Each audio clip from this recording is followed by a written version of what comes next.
Welcome to Don't Encourage Us, the show where we talk about the big ideas behind fiction projects of all different kinds. Books, movies, TV shows, video games, nothing's off limits. I'm your host, Harlan Sanders, and I'm here with my co-host, Big Jim Slade. Hey, Jim, how you doing today? Great. Excited for another Don't Encourage Us podcast. Excellent. Me too.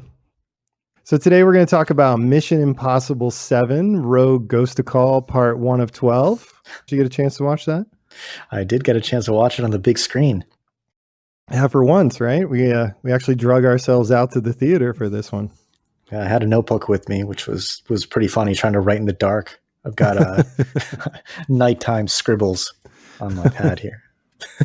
Well, that's how people know you're important. God, he's writing in the movie. He must be really important. What's he doing? Is he the director? I was taking notes on the acting. He wants to show up to his Scientology interview prepared. Yeah, I also got it notarized so they know that I really went. Smart. Yeah. You're going to skip a couple levels right there. Yeah, I don't want to go to the dungeon prison. Yeah, it's $1,000 off if you bring a ticket stub, I think. What, you mean weekly dues? All right. So before we talk about Mission Impossible, I got a couple questions for you. How you doing on Columbus Day? You got through that one yet there? Columbus Day is on a permanent hold right now on my my Audible account. And I think the library book was automatically sent back to the library. Yeah. So it seems like maybe we're not going to get to that one. I actually just finished I've gotten through 7 of the novels and the 7.5 audio drama with Zachary Quinto doing the voice. So I really love this stuff. The audio drama is a little bit overproduced, so I'm not going to recommend that one. I think probably skip that one if you want a recommendation. But I'm just curious, what's the holdup? Because I love that stuff. What made you check out early? I started with the book, and then I thought, maybe I'll switch over to the audio. It was just something that I just really couldn't get into. I really thought I would, because I do like that sort of genre. Like, I loved Chrysalis. I thought that was amazing. I like spy books typically. But with this one, I just couldn't do it. Maybe it was the voice acting. Maybe it was a little too much, because I'm typically used to audiobooks that are nonfiction and reading fiction. So who knows? Stay tuned. I might pick that one up again. Yeah, everybody hold your breath. Were you listening to it at normal speed, or did you do your normal 1.75 trick or 2. I did my 1.75. That might have something to do with there it is. So it's probably annoying to hear someone acting at 1.75, and it's probably fine to listen to someone read at faster speeds. So I'm betting that's the difference. So if you're someone who is going to listen to things at normal human speed, then maybe this is a good book series. And if you're someone who's going to plow through it as if it's like you're being paid by the page, then maybe not a good recommendation. Is that fair to say? No, maybe we could keep this for every podcast along with Dead Heat. So we've got this, we've got Dead Heat, and we've got the Hi Mom. So far we got three really good ones. We already hit the Scientology. Please don't cancel us.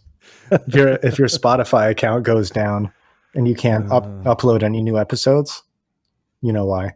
Yeah, alien spirits are coming for you. All right. So I did want to mention as well that I put a lot of info in the show notes. I've finally gotten the hang of that, I think. I put a lot of links in there, including playlists. Sometimes I make a playlist for some of the music we talk about, and I put that in Spotify and label it. So anyway, my usual question for you, anything interesting come across your desk this week? Yeah, I wasn't really watching much this week in terms of TV or anything. How about you? I also got to Barbie, and I saw a hilarious tweet. Somebody tweeted, do I need to watch Barbies before I go see Oppenheimer in order to follow it? That's really funny. I like that. Yeah, that was good. So yeah, Barbie was a really interesting film, and we could probably do a whole series of episodes on the choices they made for this movie. It seemed like an odd mix of trying very hard to take something that is pretty one-dimensional and give it some depth in a way that's fun and interesting. It's like they're trying to get ahead of the criticism of Barbie as being sort of anti-feminism, right? Because Barbie represents a kind of an old school set of values for women. And so they tried super hard to lean into the opposite of that and make Barbie like a feminist icon. But they also, and this is the final piece, I think, of the pie, not offend anybody. But then a lot of the plot of this film is making fun of how Mattel is run by so many men who have no, they're like Will Ferrell basically plays the head of Mattel. And he plays it typical Will Ferrell style, like a 5-year-old in an adult's body. So they were fine with making fun of Mattel and making Mattel look like a pretty questionable organization. So I guess that's not typical for execs, right? So somebody said, take your hand off of this and let the creatives do their work some of the time at least. But yeah, it's a very odd film. I went with someone who dragged me there and fell asleep. And I noticed there were 3 times during the movie that I laughed out loud, and I was the only one in the theater who laughed. Huh. We'll have to dissect that a little bit. Well, that's more about me probably than the film, but right. I thought there was some great stuff in it. Once you realize that they're intentionally being weird, it's kind of funny to see how they ran with that. But I think a lot of the audience was just sort of confused or just trying to take it in, and the humor I'm sure they enjoyed it, but it didn't trigger a laugh. Maybe they were still processing, or I don't know. It was very odd. So no Oppenheimer for you. Oh, no, not yet. Not yet. I hear it's very long, so I'm working up the patience.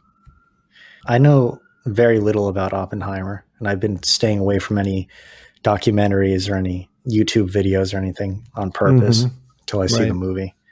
Well, it's supposed to be interesting and good, but based on what I heard about Barbie, I'm not sure the word of mouth lines up. You never know when exactly the marketing teams got on social media and started directing the narrative. I think they got lucky with this whole Barbenheimer thing, but then I expect that they jumped on board and started pushing it. Anyway, the word on Barbie is it's light and fun and funny, and it's actually not. It's quite an odd movie. In my opinion, if this had been done with a lower budget, the Barbie movie, then it would be a cult classic. Probably would have flopped with less expensive actors and sets and things like that. But it would have been a Rocky Horror Picture Show for 40 years because it's a very quirky, very odd movie. The script is strange. The structure of it is odd. Rhea Perlman is in there playing a very odd character. There's a lot of gloss and sheen that makes it easy to miss that they're really coloring outside of the lines with this one. I think as it is, it's definitely a phenomenon. I'm worried that Oppenheimer is going to be slower and more boring than the marketing narrative would suggest. Right. So I'm going to wait and see a little bit before I get trapped in a theater for 3.5 hours or whatever it is. I feel like that's the type of movie you could just watch at home and really not miss much, but that could just be me. In 4 sittings. Yeah. 4 sittings for sure. Like, like the Ghost House. Well, we could do it your way. Maybe that's why you like to watch things at home. Do you watch it at double speed? You want to watch Oppenheimer at double speed? A triple speed. With my finger on the fast forward button. Like you would watch Too Hot to Handle. You mean jump, freeze frame, jump, freeze frame, jump, freeze frame, mute. So where each character says maybe 3 things. You're like, yeah, I got it. I know what they're going to say for the next 15 minutes. Just fast forward to the end of the episode. Okay, everything worked out the way we thought it would. Next. Oh, wait, plot twist. Oh, that's great. So you're likening Oppenheimer to Too Hot to Handle. I might be. I got to watch it first. Same genre. I guess he was pretty hot to handle at one point, apparently. No spoilers on that one. All right, so should we head into our Mission Impossible for today? Let's do it. All right. So a little background on this one, directed by Christopher McQuarrie. He did Mission Impossible 5, 6, and 8, as well as Jack Reacher with Tom Cruise. I assume Tom has him on retainer.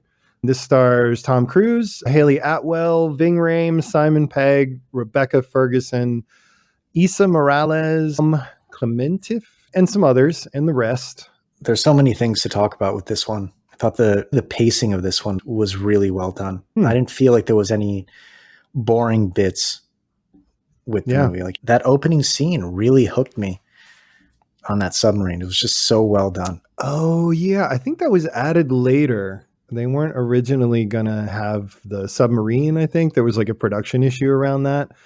They added that into the story. Actually, I thought the story was a little hard to follow. Maybe because they kept the action going. There wasn't a lot of time to really understand all the details. Yeah, I think they may have done that on purpose. The idea of dead reckoning is what, a navigation term where you're navigating based on where you've been. I think they were trying to keep you off balance the entire time, just like the characters seem to be, especially the Tom Cruise character. That's what I kind of took from it. Okay, so the audience's reaction to the film is supposed to mirror the character's reaction to what's happening. So always a little off balance, always a little unsure what's going on, how exactly to react. Yeah, exactly.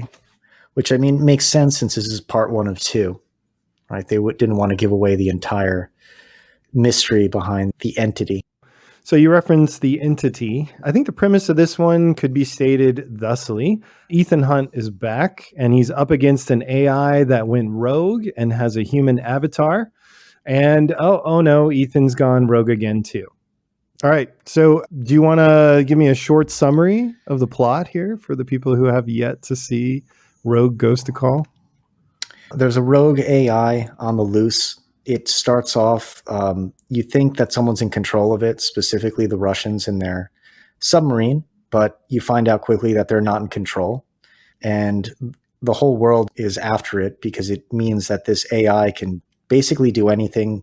How they described it is it can infiltrate any financial system worldwide. It can cause havoc, controlled by whoever owns the AI. There's only one way to destroy it. You have to destroy the code.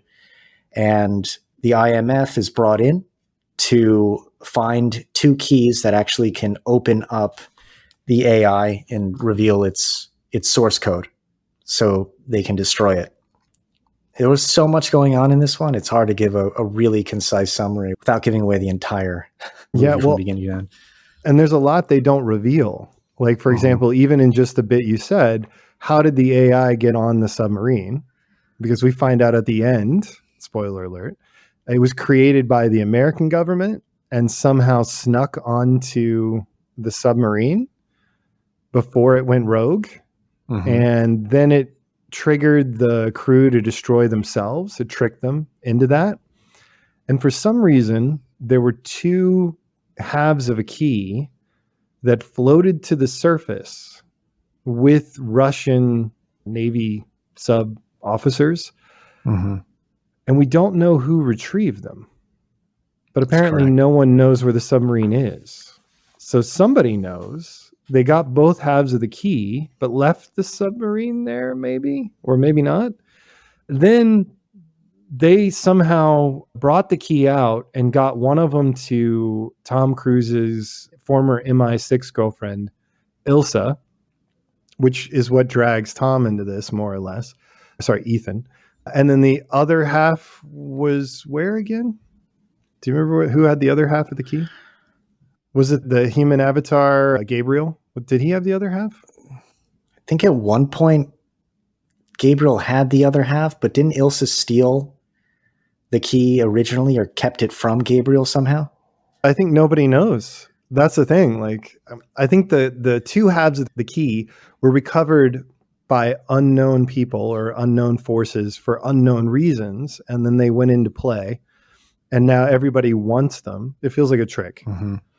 And you feel the entire time, like the characters do, that they're being somehow manipulated by this force. The AI is manipulating everybody. That was one of the most fascinating parts of the movie, that the AI can figure out all the different possible variations on your behavior and then come up with a solution that gives it an upper hand, like counting cards.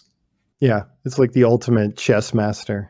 So I would expect part 2 to reveal a bunch of twists. Like what we saw in part 1 is not actually what was happening. So a summary of anything other than what's seen on the screen is probably premature. Yeah, that's a good way to put it. Another scene that I really liked is what the US government was doing to counteract the AI, because the AI could rewrite reality. Since it infiltrated the intelligence community, and there was that part where they were talking, Kittredge and the rest of the CIA or the intelligence officers were saying that the AI had infiltrated their systems but hadn't done anything. So it was able to infiltrate everything, hadn't done anything. So in order to combat that, they were transcribing the US intelligence database, which I found really, really interesting. Yeah, that was really cool. Yeah, I wonder how long would that take, right? The way they made it seem is that there was just an airplane hangar with typists just typing away. Did they have 10,000 of these airplane hangars or 1 million of them? Because how much information would be in the U.S. intelligence archives? Well, you would think the information would be generated faster than they could type it up. So it's a losing battle. Exactly. Yeah. And how were they visual? How are they prioritizing that? Another part of that scene was when Ethan sneaks into the meeting and he lets that green powder explode, but it only works for, I guess, 4 seconds because they have their nose plugs and then they can just pull them out and talk normally. Did you notice that? Clearing. It's a kind of a talcum powder style. It blows itself up your nose, knocks you out, and then it just settles very quickly on the ground. I also love that they use that low tech to tell him about the mission, the little tape recorder. Oh, yeah. Oh, yeah. I didn't even notice that. That self-destructs. I guess is an homage to the original, but. Well, and also would fit with the threat of an AI. That's true. Yeah. I hadn't thought about that. Thinking about they go analog. Yeah, now that you mention it, it is interesting that the AI was just exploring systems, but making sure that everyone knew that it was there. Almost like it was trying to use that to trigger them to do something. So I don't know, maybe the whole point of this is to recruit Ethan to complete a mission for the AI because it knew this is the only way to get the Impossible Mission Force involved and to make sure Ethan was involved. It recruited or made sure Ilsa got the key and that Gabriel from Ethan's past was there as well. So that would keep Ethan engaged. Maybe there's some impossible mission that the AI needs completed for part 2. That's a really likely scenario. If you think about it, that would be an amazing twist in all of this, right? He's being manipulated the entire time. They kind of alluded to that when Ethan was on the train when he was fighting Gabriel, and he could have he almost killed him, but that's really what the AI would have wanted, right? For Ethan to kill Gabriel. Yeah, and maybe. He couldn't do it.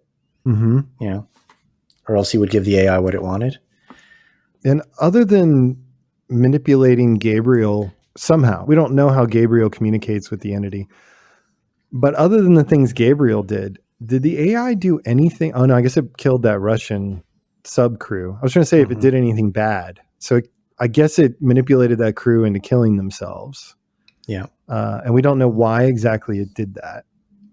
And then it's manipulated Gabriel's presumably into doing horrible things. But other than that, it doesn't really seem to have any motivation.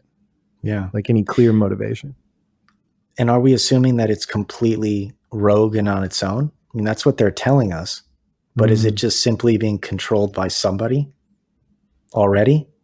Right. Because they really make it seem as if it's doing its own thing. No one really knows what it's doing or why, but that's only what they've told you. It's not really what could be happening, right? There could be someone controlling it and using it for their own gain. And the way that you can destroy it may not really be the way to destroy it. No, that seems like an obvious misdirect. Some magic key that unlocks the source code, and the source code is on a Russian submarine, even though it was created by the American government. Why would the source code be transferred with the AI onto a Russian submarine? And why would there be a physical key that the Russian officers have? But isn't the AI just in the network?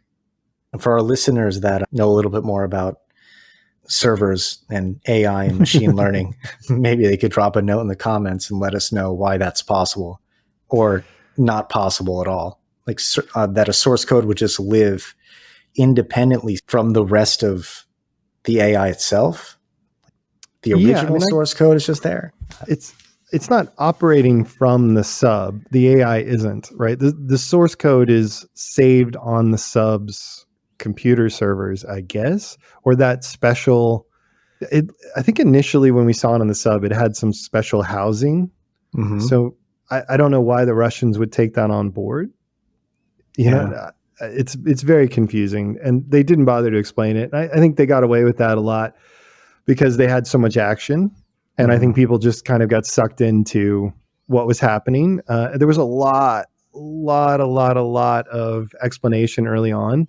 Like there were a lot of people just providing exposition, like tons of it, and it was coming really fast. So it was kind of ridiculous. It was like 2 movies worth of exposition just crammed into the first like 20 minutes of the film. So I think a lot of people just assumed it made sense, even though they weren't fully following it. But there are in reality a ton of gaps. So I assume it'll all come together in the second film whenever that comes out. Speaking of motivation, what was Gabriel's motivation? They almost made it seem as if he was motivated by revenge or getting what he thought he deserved in the first place. He was in the first movie, I'm assuming? No, they added that. That's where I got a little bit confused. I thought that was a scene from another one of the movies. No. They never really talked about that, what his motivation was. I just assumed that the AI had promised him power or money or both. Yeah. So what, 20-something years ago, 30 years ago, somewhere in there, when Ethan Hunt was young, Gabriel murdered some woman that he cared about at the time. And I guess he was framed for her murder, Ethan Hunt was. And that was what led him to accept the offer of the IMF. And then presumably Gabriel disappeared because Ethan, I guess, thought he was dead, right? So it's not like he's been a well-known terrorist for 25 years or 30 years or whatever it is. Gabriel just disappeared. And then the AI found him somewhere and sent him out here to do horrible things and get revenge on Ethan, even though I don't think Ethan did anything. Doesn't he say like to get what I deserve? So I don't know. I'm wondering if maybe somehow this flashback that they added, this retcon, is tied to the creation of the AI. Maybe somehow Ethan was involved at the beginning, and so was Gabriel. I don't know. Otherwise, they just have a random connection that really has nothing to do with the current story.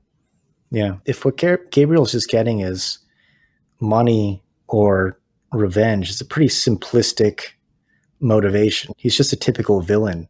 There isn't anything greater than that. I almost wonder if they're going to flesh out his backstory a little bit, or does he have someone that he really cares about who this AI can help in some way? Yeah. Interesting. Like maybe they're deathly ill somewhere and the AI has a cure for whatever it is. Yeah, but it's so random, right? Like anything in the second film that changes the way you think about the first film there need to have been seeds planted, right? It needs to make sense. So Gabriel was presented as his motivation is he's sadistic, right? But there were hints that he had ties to Ethan long, long ago. So if that pays off and it's related to the AI, then okay, great. Like somehow Ethan robbed him or that woman that Gabriel killed that Ethan cared about.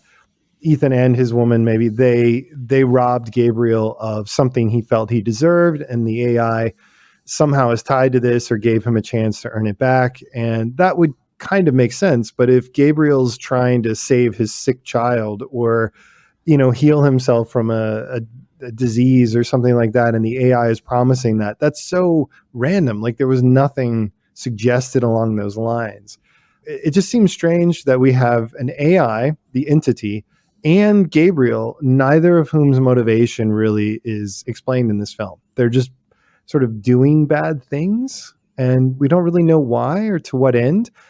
And you're just supposed to be fine with that. Unless it's all explained in part 2. Which comes out, like a year from now? Yeah.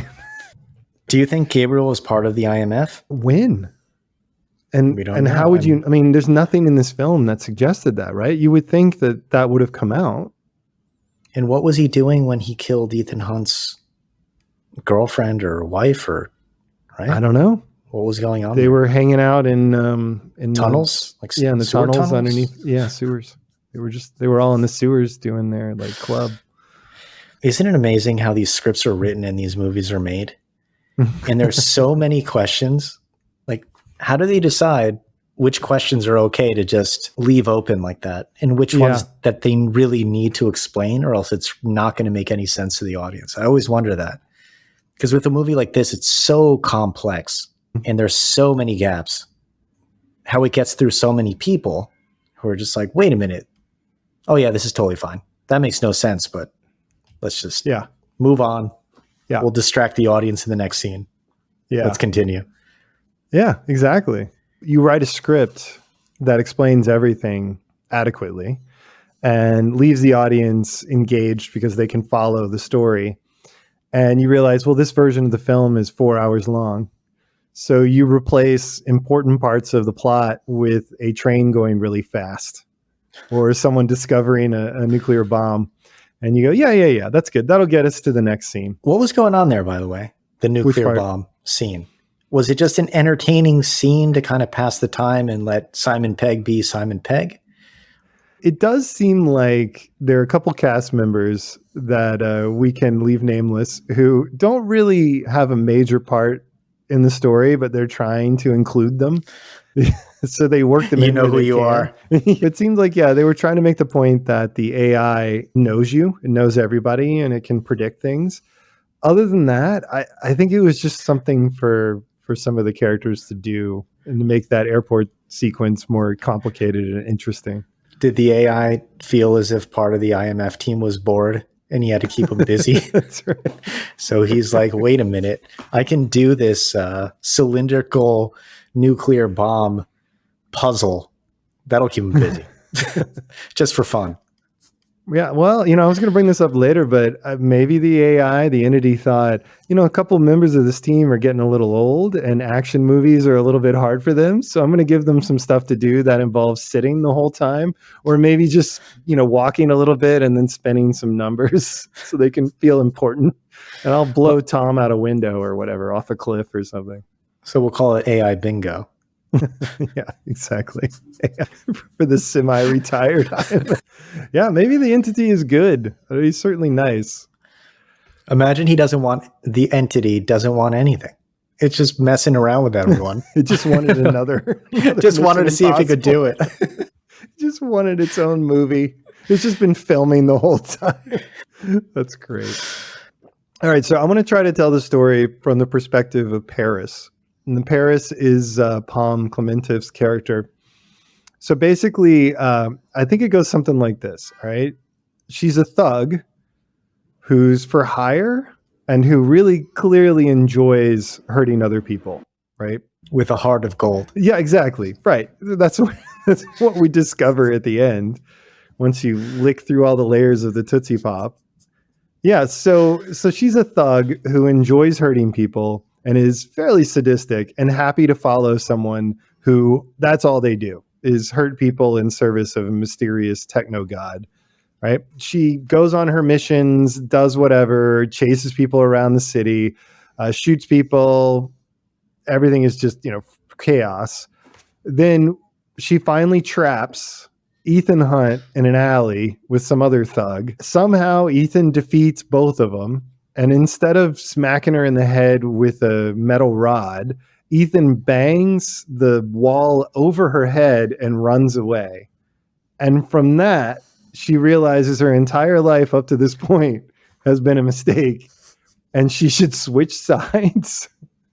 Yeah, so that was thinking about it. And then in exactly the right moment, as predicted by the AI, she switches sides. And I'm guessing in the next movie, she's going to be a member of the IMF. It sure seemed like it. She got stabbed, but then there's a pulse. So I think she's going to make it. Fine. Right. So next episode, I guess, next film, Grace and Paris are probably going to be on their own IMF team, I would assume, right? I mean, yeah, but what about the psychological background test that she would have to go through to be accepted onto the team, right? What were you doing for the past, I don't know, 5-10 years? Oh, I was a villain, like a super Kicking villain. puppies. Like, yeah, kicking puppies, killing ants with a magnifying glass. And now, sure, join the team. You're hired. You're fine. You're trustworthy. Because Okay, how did you get on the team? You betrayed some other guy who you were so loyal to. But that weirdly fits this retcon. This whole like everyone on the IMF, they're all criminals, right? Isn't that what we found out? They're all criminals, but are they criminals who can be somehow rehabilitated? Well, if you're going to bring logic into it, yeah. We saw nothing about her except she didn't even have dialogue very often. All we really saw was her just enjoying like running people over and like basically chasing people down. She just seems to really like chaos and breaking the law. But I guess that makes for a good Mission Impossible Force member. And they wonder why they go rogue, which they do every single movie. Who knew? Yeah, exactly. They even named a movie after it. Which one was it? Red Rogue or Road Protocol? Or Ghost Protocol Rogue? It's literally Rogue, every one. Gross Protocol. Yeah, it's all of them. Every single one. So yeah, that was weird. I thought maybe it was just me. It was not just you. I was shocked when she showed up in the end, and she's good now. She's just part of the team. Yeah, that's the real team player. No one's afraid of her since she has a massive katana blade that she's so happy to pull out of its sheath. She's fine. She's fine. Welcome to the team. Welcome aboard. Kids, I was wild back then. That's right. Crazy youth. All right. What else should we cover? Anything that stood out to you? I really love the way these movies, though, are able to blend action with moments of dialogue. I know you said there was pretty dialogue heavy in the beginning, a lot of exposition. Oh, yeah. Sure. But there are certain action movies that are just so much action nonstop, like Extraction and Extraction 2 with Chris Hemsworth. It's nonstop action where you don't get that break. I really enjoyed that about this movie, and how they weaved in the technology and didn't go overboard with it, and to really good comedic effect, like that yellow Fiat scene. Yeah, they nailed the tone. They nailed the pacing weirdly. They crammed in the exposition. Probably most people did not walk out of there going, damn, that was a lot of exposition. Like I legit thought about going back and trying to like write some of it down, because unless you're an expert actor, delivering that sounds terrible. And since I have no acting ability at all, I think you could hear how bad it could have sounded to try to cram that into a scene. But they had really good actors who were able to like spit it out. They really did. The Kittredge character struck me as one of those actors. He has such an odd cadence when he speaks. Yeah. So he sounds like a villain. Sometimes he really throws you off. Like, what is this guy's motivation? Is he just pure evil? Is he just working for the government? Is he just doing something on his own? Has he gone rogue? It's just, he gives you that sense, no matter what he's saying, that he could be anything. Yeah. Now, he was such a great choice in the original. Cary Elwes was great as well. Also very good. He delivered a lot of that exposition I was talking about, and he did a great job playing a character who initially seemed a little incompetent, but then was more sinister. Right. How he was always out of the loop. I think his acting has actually gotten better. He was in that Saw movie, and I remember critics really were really criticizing him about that he was overacting a lot and that it just didn't work. I thought he was great in this. They were all great. Was there an actor here that you thought really didn't live up to the standard? The only person who stood out to me a little bit was the American military officer who was chasing Ethan Hunt. There were two of them, I think, left from the squad. One was the commander, and the other one was sort of the language expert or whatever his job was. And I think the actor who played the commander, he's not a bad actor at all, but given the caliber of the other actors in the film, I felt like it was a little bit of a stretch.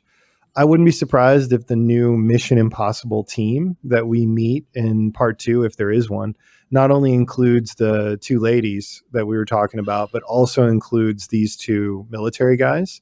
It wouldn't fit the pattern because they didn't commit a crime, but it does make for an even 4.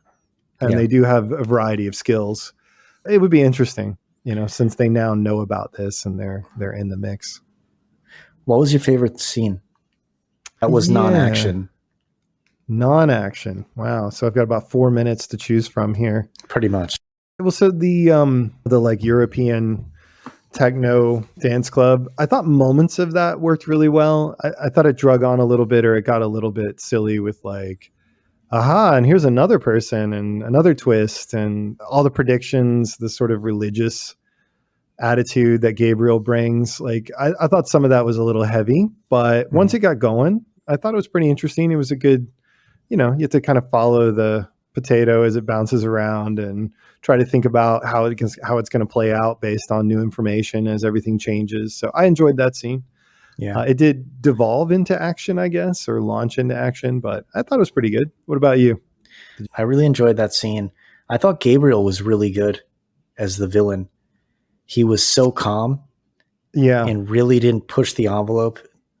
Some of these villains, they need to have a statement piece for their character. The Bond villain, the Mission Impossible villains. But with him, he was really calm, extremely calculated. I thought he did a great job making you feel how sinister he was.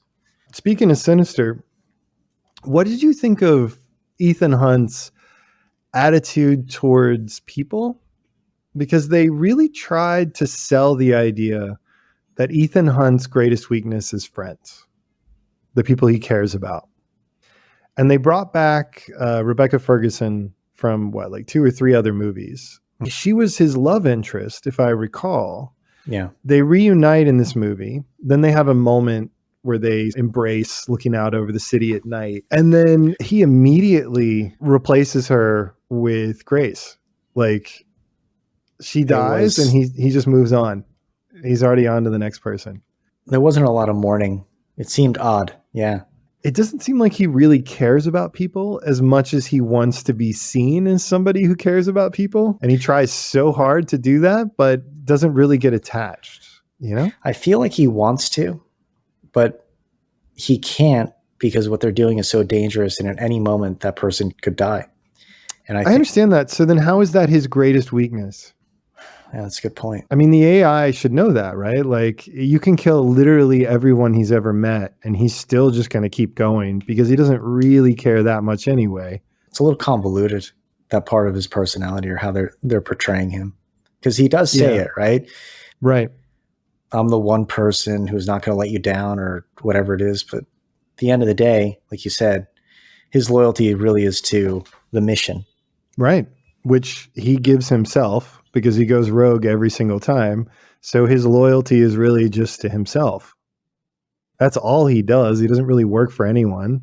This whole idea that the entity knows that if it goes after his friends, it'll defeat him. That just seems really hollow and fake. If it's intentional, it would seem like the AI is trying to help him realize that, or it was really strange to me. Ethan Hunt clearly uses women and people.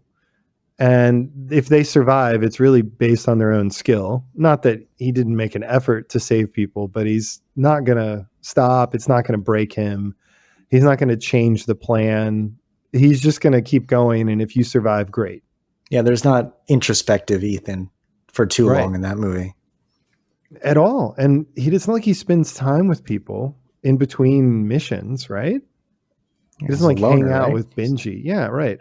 So it really seemed like the movie kept trying to say that Ethan Hunt cares about people. He cares about humanity as a whole and the individual people in his life. But all of his behavior in this film, just alone, suggests that he does not. He just basically thinks of everybody as objects, and it serves his ego to see himself as the savior of humanity. And this AI, in many ways, then, is his counterpart. Mm-hmm. They're very similar characters in a lot of ways. The only difference being there's obviously a ton of very specific differences between AI and a human being. But aside from that minor point, The only really main difference that I can think of is we don't know the AI's motivation, but it could be that it thinks it's saving humanity and it's willing to sacrifice people to do that, which in my mind is exactly the same as Ethan Hunt. Like they're identical characters in terms of their goals and their purpose and even their methods to some extent, although the AI has by nature has to have different methods.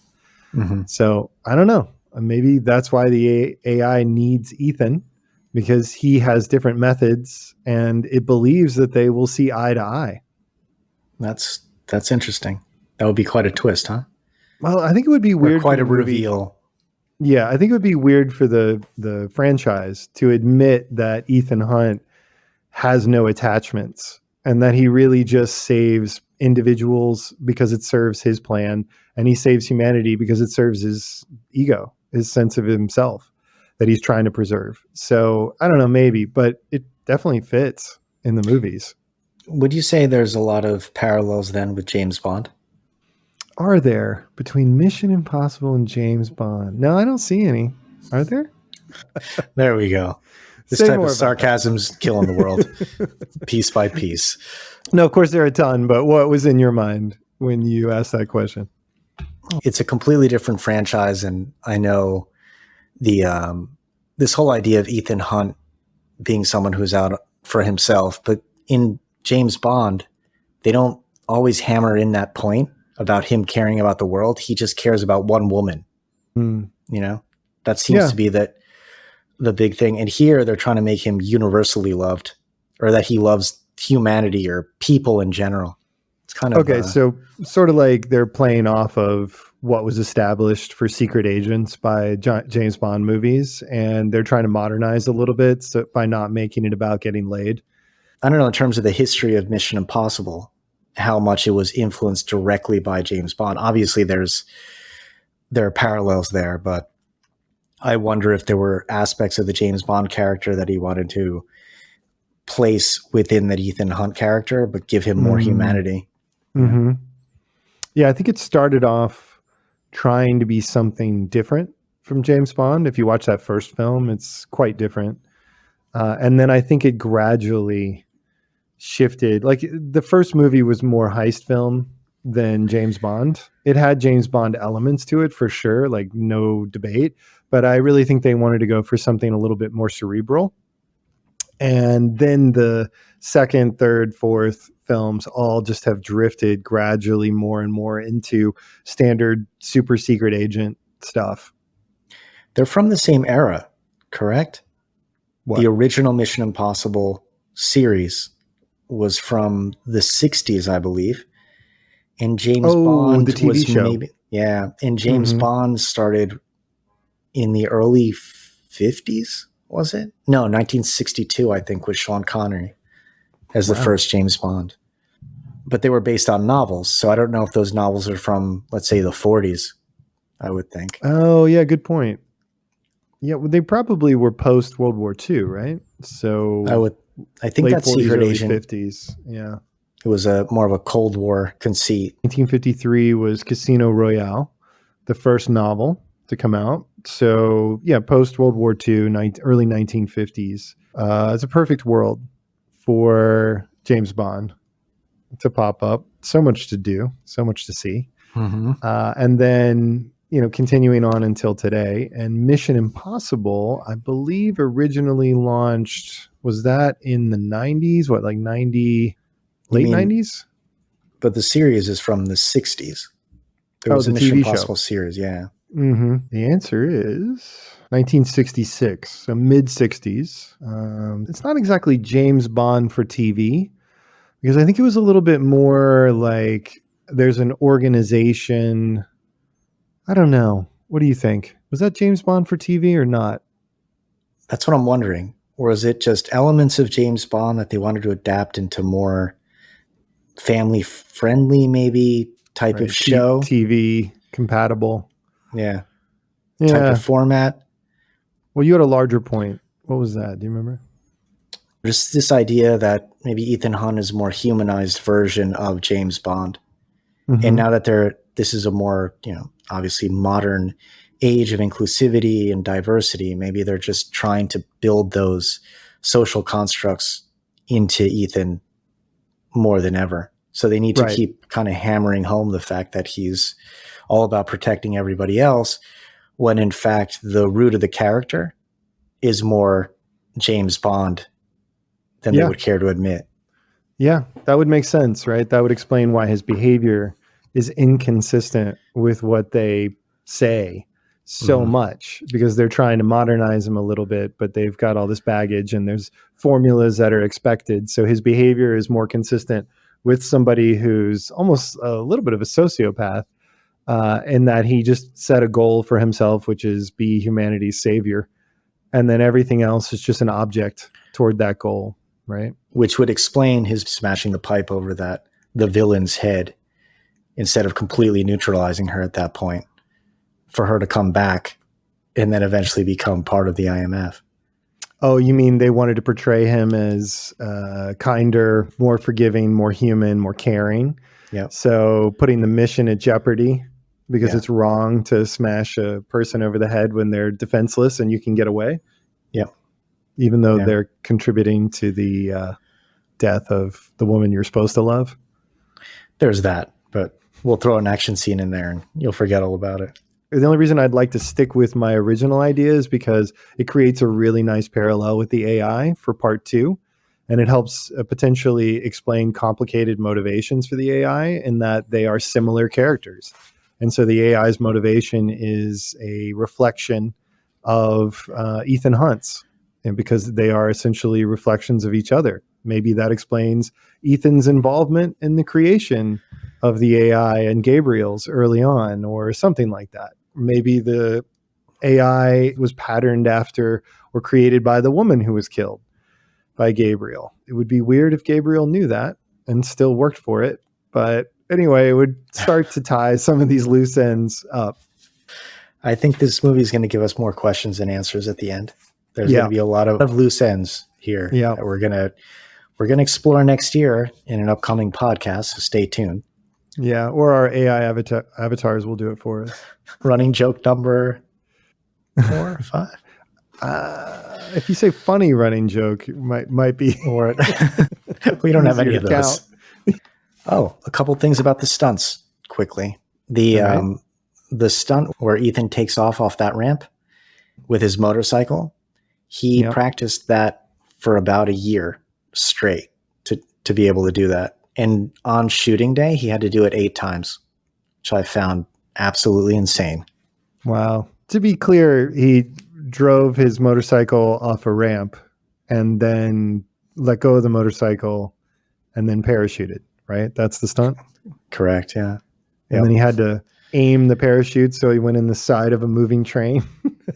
Oh, yeah, there was that too. That was a great scene. That's the hard part. That's the hard part. And the moving train scenes, they were all done practically. So I think that train was going 60 miles an hour while they're up there fighting, which is absolutely crazy.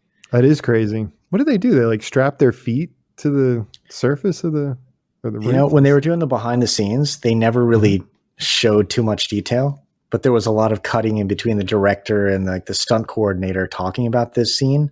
So I don't know if they strapped them down or they had magnets in their boots or something that were keeping them stuck, because I didn't see anything. Wow. Yeah, this is one of the few films that shot during COVID. Yeah. Tom kept the production up, and there's a famous recording of him yelling at everybody about COVID precautions. You can Google that if you're interested. Can't really blame the guy at that time. Imagine the pressure you'd be under to complete a $300 million movie on time and on budget during COVID. Right. I'm sure he wasn't sleeping very much and having to do all the stunts himself, because why wouldn't you? Excellent. Anything else on your list? Any other notes you took in the theater? Any scribbles that we need to decipher? My scribbles. No, I think that's it for this one. It was a great action film. Probably one of the best I've seen, to be honest. Wow. Man, you are on board. The brainwashing worked. Yep. The AI got to me too. It's making me do this podcast and give it a good review, or else we're all held hostage. Well, should we take this time to announce your engagement to Tom Cruise? That's for the next episode. We'll save We that. always need a cliffhanger. All right. So speaking of running bits, let's talk about what you would do with this intellectual property. Other than make sequels until Tom Cruise dies, what else would you do with this IP if it landed in your lap? I think it wouldn't be a bad idea to restart the television series. There's so much material now. But the expectations are so high, though, right? Like, I mean, it'd be so expensive. Amazon would have to do it. They're the only ones who throw that kind of money out, right? Maybe it would be cost prohibitive, but in an ideal world, if you had, an unlimited budget, it would be a great time to do a series, because this type of setup lends itself for so many different storylines that can go anywhere. It's like a Star Trek type of series, There's a new adventure every episode. Right. And there's a ton of actors who are good actors who are not, so expensive that you could bring them in to lend some credibility to a series. It's tricky, though, because the standards are so high now. All the stunts that Tom Cruise does, like, I think if you did a TV show, the first question would be, ooh, what are the stunts going to be like? Well, not like the movies, Right.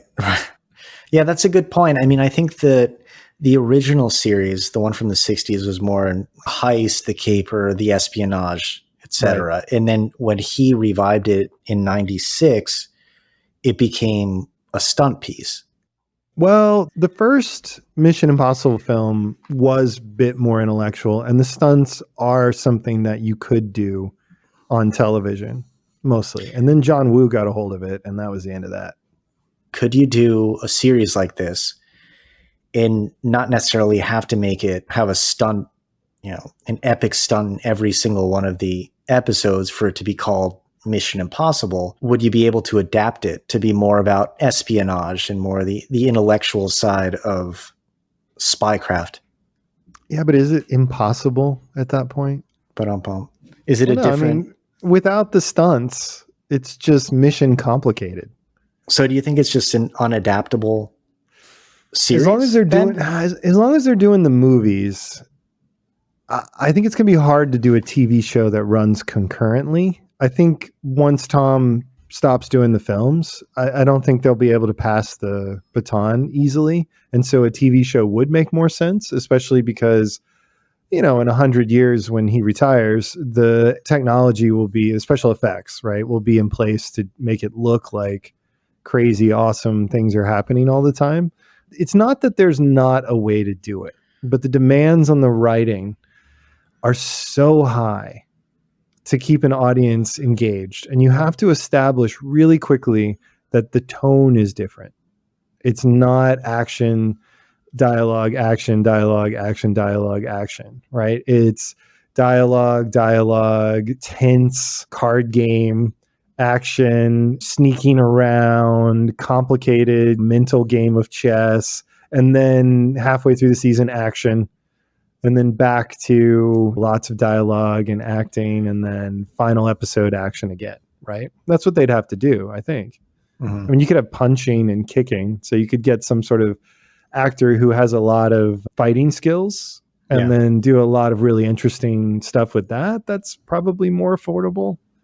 But you can't be like blowing up the space shuttle every week, Could this be a miniseries?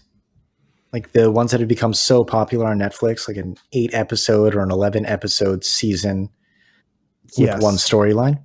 But does that tarnish the brand in Tom Cruise's mind? Well, I mean, I'm saying this would be made in the year 2080 or something. Yes. That's when we start this. Yeah. When he's doing his last film. And he's about to pass the baton. So 2880. Yeah, 2880. After he goes through the cryogenic freeze. And the 45th Tom Cruise clone has finally been shot into space. Yeah, no, at some point in the future, you could definitely do a TV series, and it could probably be long running. You could do novels, you could do stuff like that. But right now, even trying to do a film spinoff is tricky because Tom Cruise has such control over so many of these things. He is the franchise, essentially, at this point. And they tried to introduce Jeremy Renner at one point, and he just kind of got sidelined, and now he's vanished. Tom is the center of the action, and I guess he likes it that way, you know. So I don't think you can do a TV series just yet. Maybe a cartoon or something like that. That could be interesting, I guess. How about a musical? Yes, definitely. Mission An entire Impossible series musical. of musicals. Music Impossible. Well, the only thing that came to me was you could do an app. So if you had an app that used location services, like it knew where the user was, and it had information input for local landmarks and museums and things like that, and then sends each person on an impossible mission to gather information. I think you could have a lot of fun with that. You know, I think you could program that and just start with like New York or major cities. And if you happen to be there, there's an impossible mission that will pop up, and it requires you to decode some things and go places you wouldn't normally go. And you would make them complicated enough that they would be almost impossible to complete. Like people would have trouble figuring them out. So there'd be a lot of internet traffic around trying to figure out, well, you know, I went to the library and I found this particular thing. And then I went and did this other thing and I found this mark on the street sign and went to this other event space that had this next little piece of mark. And I figured out that they're related. And if you put them together, they point to something on a map of New York. Right. I think that'd be kind of fun, especially if you can engage people and they couldn't solve it easily. And then you could branch out to other cities. It's not like you have to go there. You can just go on Google Maps and craft a mission or multiple missions, impossible missions for different cities and different places. I think that'd be fun. It would be a lot of fun. Yeah. So you could have like a Pokemon Go type of experience. Basically. And your phone knows when you're in the right place. And so it unlocks the next clue, and the app can make it look like your phone reveals, what is it? What do they call it? Enhanced reality? Like AR, augmented reality? Augmented reality, right? I can use AR a little bit. I don't know. Maybe the app's too expensive at this point, but I'm sure it's not that hard. And the really challenging part is to make it clever, right? Make people dig for knowledge, search museums for obscure pieces of information, and then just creatively connect things, connect dots so they lead to interesting ideas. It would be a lot of fun to do something like that, I think, for the creators. Yeah. And you could tie in things like Spotify. So you could have a soundtrack playing as you're looking. Oh, yeah, cool. Right? Like when you go into a certain place, the music changes. Oh, that'd be really fun. Yeah, you could probably tie in. You totally could do that. Yeah. Yeah.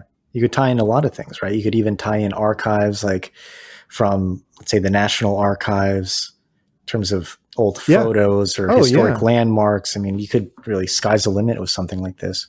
Right. And then you could just use your phone to take a picture within the app when you find the symbol on the Renaissance armor piece that you were supposed to find in the way back of the museum. And you get that photo and then it matches it and saves it as a clue or as part of a larger reveal. And again, they don't have to be easy or even solvable. You can make them incredibly frustrating and difficult because it's called Mission Impossible. You can make them like a 6-month affair or a year and not give people clues so that they're always searching online for somebody who might have figured out something they haven't figured out. And maybe you run into other people who are on the same mission. And at the end, you get the decoder key and it tells you to drink your Ovaltine. That's it. Another product. Ovaltine is back. That's right. They paid $100 million to be at the end of this impossible mission. The most elaborate game of all time ends with Ovaltine or Tang. Or both. They're back, baby. Or both. It's Bud Light. We're rebranding. This is the strategy. And then the controversy ensues because it's an all ages game. Oh, yeah, right. Then Bud Light gets canceled. Bud Light screwed again. Yeah. Wah, wah. Down to number 10. Again. And then Molson becomes the number 1 beer again. They get beat by Molson. That was the AI's plan all along. They were working for Molson. Oh my God. Or maybe the end of every Mission Impossible in every city is a movie theater and you accidentally bought tickets to the next movie. While you're clicking automatically buttons. As you walk past it.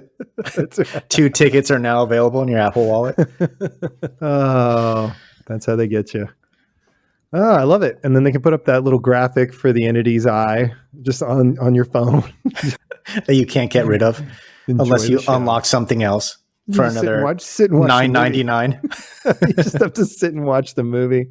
And at the end, there's like a QR code. You have to point your phone to get your phone back. Oh, good stuff.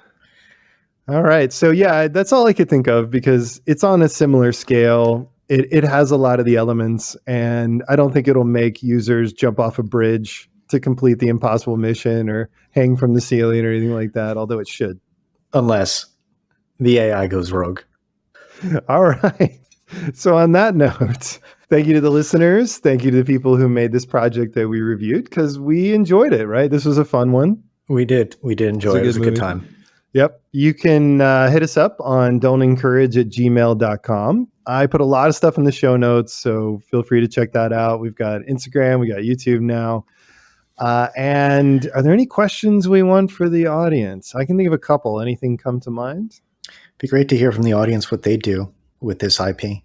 Oh, yeah, that's a great one.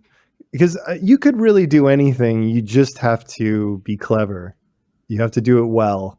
So there's a lot of potential here. I'm also curious what people think about the entity's motivations and if it has a connection to Ethan.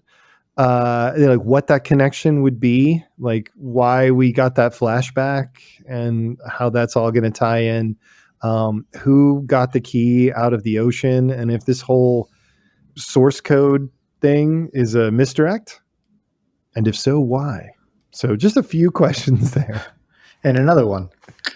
If you were going to do a spin-off, what would that spin-off be? And how would you do it? What format? Good questions. All right. So I think that does it for today. We'll be back next time with who knows what. Do we know what we're going to do next time? I think it'll be Dead Heat, right? We've been talking about that one. So everybody go watch Dead Heat. We mean it this time. We're definitely going to do that next time. For sure. All right. Thanks again. Take care, everyone.